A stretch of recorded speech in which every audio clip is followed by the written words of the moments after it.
La comptabilité étant un métier régi par un ensemble de principes, un ensemble de règles applicables selon l'endroit où on se trouve dans le monde, je m'engage dans cette série de vidéos à analyser avec toi l'ensemble des principes comptables imposés par le système comptable OHADA, système comptable utilisé dans toute l'Afrique noire, lui aussi découlant en principe normalisateur continental.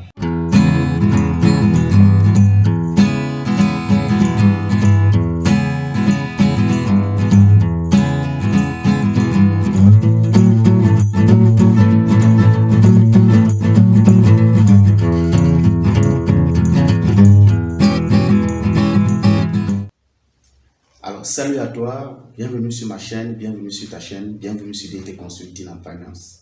Moi, c'est William Takouka.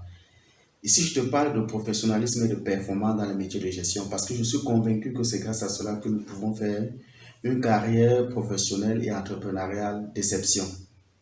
Alors, si toi aussi tu veux faire partie de cette belle communauté, je t'invite à faire deux choses. Abonne-toi et active la cloche de notification. La comptabilité peut être définie comme une activité dans laquelle un individu appelé comptable se charge de collecter, d'analyser, d'enregistrer et de classer des pièces dites comptables dans le but de rendre compte au chef d'entreprise ou à un manager. Pour ainsi, nous pouvons dire que la comptabilité est née pour servir au contrôle a posteriori des opérations de commerce au profit du chef d'entreprise et des tiers aussi. Dans cette vidéo, je me charge de discuter avec toi, d'échanger avec toi sur les principes que régit la comptabilité. Alors, comme premier principe comptable, nous allons parler du principe d'obéissance aux règles du plan comptable général. Ce principe comptable lui stipule que dès qu'un plan comptable est adopté et mis en application, les entreprises territorialement compétentes sont tenues au respect des règles dictées par ce dernier. Nous allons ensuite parler du principe d'enregistrement de la comptabilité en partie double. C'est ce principe qui nous impose à passer les écritures à toute opération comptable. Donc nous allons passer une écriture de débit et une écriture de crédit. Par la suite, le principe de fixité du capital social. Ce principe signifie que dès qu'une entreprise a été créée, que le capital est constitué et libéré, ce dernier doit rester stable dans le temps. Ce principe donc nous interdit de changer notre capital dans nos différents documents ou dans notre comptabilité dès que ce capital a été déjà adopté lors de la création de l'entreprise.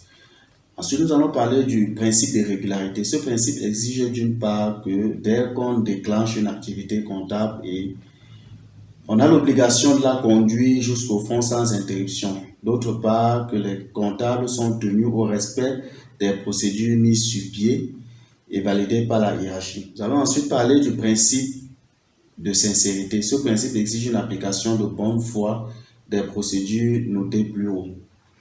Nous allons parler tout aussi du principe de non-compensation. Ce principe interdit de compenser une charge et un produit, ni une dette et une créance.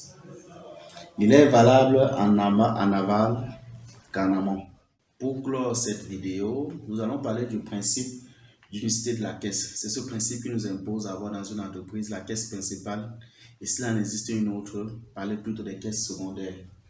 Ce principe signifie qu'il existe une seule caisse pour l'entreprise, pas question de caisse réservée. Nous arrivons donc au terme de cette vidéo. Nous allons continuer la fois prochaine. Alors, va dans les commentaires, dis-moi lequel de tes principes te marque, dis-moi lequel de tes principes qui est pour toi le plus important. Sur ce, prenons la prochaine vidéo. Merci.